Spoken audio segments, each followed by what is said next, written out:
Good morning all of you. आज जो बताओ, good morning all of you. आज जो हम डील करने जा रहे हैं वो है आर्किटेक्चर ऑफ डीबीएमएस। ठीक है, तो आर्किटेक्चर में हम लोग देखेंगे इंट्रोडक्शन टू डीबीएमएस आर्किटेक्चर। तो DBMS is a collection of program that enables user to create and maintain the database. ठीक है, तो database management system is a collection of program that enables the user to create and maintain database. ठीक है, the purpose of DBMS is to provide user with an abstract view of database. abstract view का मतलब क्या है? पूरा entire database को view करा देंगे तो वो समझने में दिक्कत होगा, लेकिन select करके हम लोग कुछ variables, कुछ tuples, कुछ record को जो display करेंगे तो उसमें हम लोग को कन्वीनियंट होगा व्यू करने में।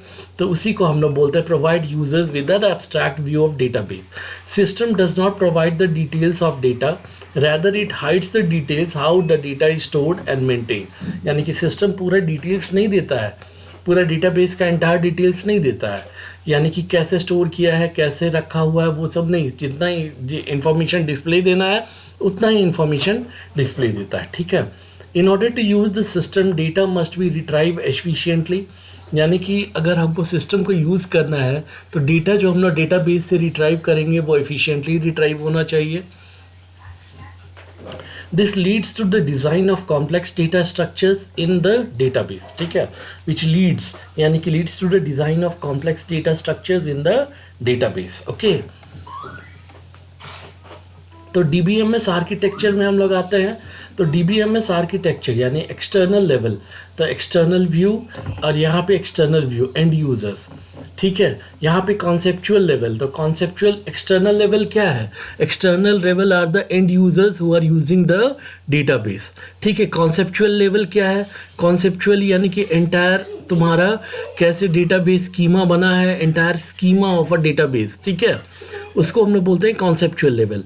और इंटरनल लेवल यानी कि वो फिजिकल रिकॉर्ड्स जो है, रिकॉर्ड्स कैसे स्टोर हुआ है डेटाबेस में, वो तुम्हारा इंटरनल लेवल में आता है, इंटरनल लेवल में। और these are the store databases. ठीक है, तो यहाँ पे आते हैं 3 लेवल्स ऑफ आर्किटेक्चर। क्या है? एक्सटर्नल, कॉन्सेप्चुअल और internal.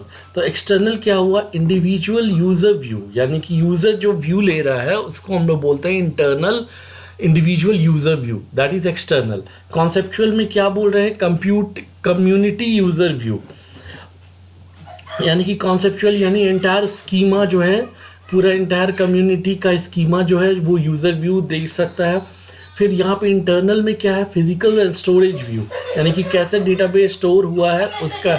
Aditya, physical and storage view यानी कि कहने का मतलब है कि कैसे फिजिकल में फिजिकली स्टोर हुआ डेटाबेस, उसका व्यू। ठीक है, the 3 level database architecture allows a clear separation.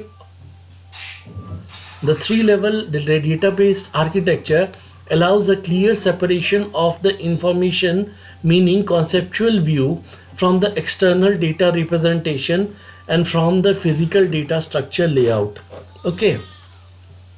The 3 level database architecture allows the clear separation of information from the external data representation and from the physical data structure layout. ठीक है, a database system that is able to separate the 3 different views of data is likely to be flexible and adaptable. Okay, the flexibility and adaptability of the data, adaptability is data independence। ठीक है, अब आते हैं सबसे पहले external view यानी कि level, जिसको हम लोग यूजर व्यू बोलते हैं और ग्लोबल व्यू भी बोलते हैं। तो ये क्या बोलता है? हाईएस्ट और top level data abstraction, no knowledge of DBMS software and hardware और फिजिकल स्टोरेज। यानी कि highest level of data abstraction इसको बोलते हैं, जो कि टॉप लेवल होता है। इसमें हम लोग को डीबीएमएस सॉफ्टवेयर और हार्डवेयर से कोई मतलब नहीं रहता है, उसका स्टोरेज से कोई मतलब नहीं रहता है, सिंपली हम लोग डेटा व्यू ले लेते हैं। ठीक है, this level is concerned with the user, यानी कि यूजर से कंसर्न होता है। फिर each external schema describes the part of database that a particular user is interested in and hides the rest of the database from the user.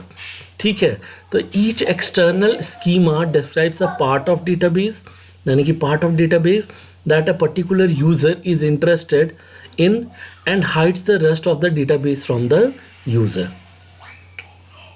ठीक है. There can be n number of external views of database where n is the number of users. Okay. For example, accounts department may only be interested in student fee details. It would not be expected to have any interest of personal information about the student. तो यानी कहने का मतलब है account department को सिर्फ फी detail से मतलब है, पूरा फुल रिकॉर्ड से तो उसका personal information of the student से उसका कोई मतलब नहीं है.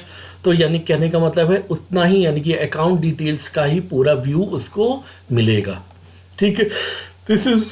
This is the top level view. फिर नेक्स्ट आता है कॉन्सेप्चुअल व्यू. तो this level is in between the user level and the physical storage view. Okay. There is only one conceptual view for single database. ठीक है. It hides the details of physical storage structure and concentrates on describing entities, data types, relationship and user and constraints. ठीक है. फिर internal view. Internal view यानी कि it is the lowest level of abstraction. ठीक है. At this level it keeps the information about the actual representation of the entire database, actual storage of the data on the disk from the record and blocks.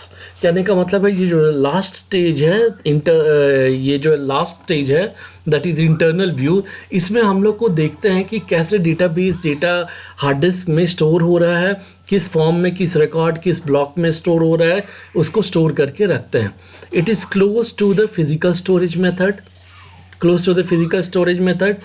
The internal view is the view that tells what data is stored in the database and how. At least the following aspects are considered at this level: storage allocation, SS paths, etc. ठीक है. फिर the internal view does not deal with the physical devices directly. Instead, it views a physical devices as a collection of physical pages and allocates space in the terms of logical pages. Okay. फिर types of data independence में आते हैं. तो logical data independence है और physical data independence. तो दो type का डेटा इंडिपेंडेंस होता है, एक लॉजिकल और एक फिजिकल. तो लॉजिकल में क्या बोल रहा है, whenever there is a change और modification at the conceptual level without affecting the user level और external level, it is known as logical data independence. यानी कहने का मतलब क्या है, लॉजिकल डेटा इंडिपेंडेंस क्या होगा कि अगर हमारा मॉडिफिकेशन जो हो रहा है वो कॉन्सेप्चुअल लेवल में, यानी कहने का मतलब है जो कॉन्सेप्चुअल लेवल में, यानी कि एंटायर डेटाबेस स्कीमा में जो मॉडिफिकेशन हम लोग कर रहे हैं without affecting the user level और एक्सटर्नल लेवल, उसको हम लोग बोलते हैं logical data independence. Okay. Data independence क्या होता है, व्हाट इज़ डेटा इंडिपेंडेंस? जैसे कि हम लोग कोई सा भी इंफॉर्मेशन चेंज कर रहे हैं तो वो चेंज किसी भी सॉफ्टवेयर को, जो एप्लीकेशन सॉफ्टवेयर जो एक्सेस कर रहे हैं उसको कोई प्रॉब्लम ना हो, खाली सिर्फ डेटाबेस को जैसे कहने का मतलब क्या है कि हम लोग दो पार्ट में डिवाइड किए हैं, डेटाबेस मैनेजमेंट सिस्टम यानी कि डेटा पूरा स्टोर करना, और इसके बाद मैनेजमेंट सिस्टम यानी एप्लीकेशन प्रोग्राम, यानी कि दो डिफरेंट एंटिटी है, एक एप्लीकेशन प्रोग्राम, एक डेटाबेस. तो एप्लीकेशन प्रोग्राम में कोई छेड़खानी नहीं किए हैं हम लोग, जो है सिर्फ और सिर्फ तो हम लोग चेंज किए हैं डेटाबेस में. ठीक है. तो उसी को हम लोग बोलते हैं डेटा इंडिपेंडेंस. ठीक है. The name field in the conceptual view is stored as first name, middle name and last name, whereas the external view it remains to be the single name field. यानी कहने का मतलब क्या है, देखो इसमें जो है हम लोग डेटाबेस में हम लोग तीन पार्ट में हम लोग डिवाइड किए हैं नेम को, name, middle name, last name. लेकिन उसका जो है तो हम लोग जो है उसका जब डिस्प्ले लेते हैं यूज़र लेवल में तो वो एक साथ डिस्प्ले करता है नेम, लेकिन हम लोग कॉन्सेप्चुअल लेवल में तीन पार्ट में डिवाइड किए हैं. तो दैट इज़ द. अब नेक्स्ट में आता है physical data independence. Whenever the changes are made at the internal level without affecting the above layers, it is known as physical data independence. कहने का मतलब है जब भी हम लोग कोई चेंजेस मेक कर रहे हैं डेटाबेस में, वो हम लोग मेक कर रहे हैं एकदम स्टोरेज स्ट्रक्चर में, यानी कि कैसे स्टोर करना हमको डेटाबेस में, और उससे ऊपर जो कॉन्सेप्चुअल लेवल है और यूज़र लेवल है उसको बिना इफेक्ट किए हुए हम लोग जो डेटा को स्टोर कर रहे हैं उसी को हम लोग बोलते हैं फिजिकल डेटा इंडिपेंडेंस. जैसे for thus the location of database is if changed from C drive to D drive without affecting the conceptual view or external view as the commands and independent of the location of the database. ठीक है, तो ये हो गया. अब difference between logical data independence and physical data independence, दोनों के बीच में डिफरेंस क्या है? It is concern with the structure of data और changing the data definition. It is concern with the storage of the database. ठीक है, it is very difficult as retrieving of data are heavily dependent on logical structure of data. It is easy to retrieve. Application program need not be changed if few fields are added or deleted from the database.